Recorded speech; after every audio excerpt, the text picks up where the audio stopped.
ഇവിടെ ഇങ്ങനെ കൃഷിയൊക്കെ നോക്കി ഞാൻ മറ്റൊന്നിനെ കുറിച്ച് ഒന്നും ആലോചിച്ചിട്ടില്ല.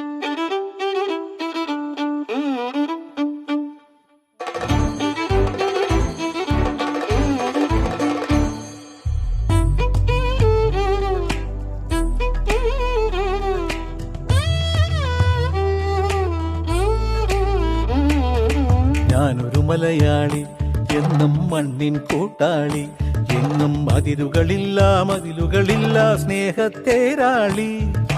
മണ്ണാണ് ജീവൻ, മണ്ണിലാണ് ജീവൻ. പൊന്നിൻ വിളകൾ കൊയ്തെടുത്തൊരു സ്വർഗം തീർക്കും ഞാൻ, ഇവിടൊരു സ്വർഗം തീർക്കും ഞാൻ.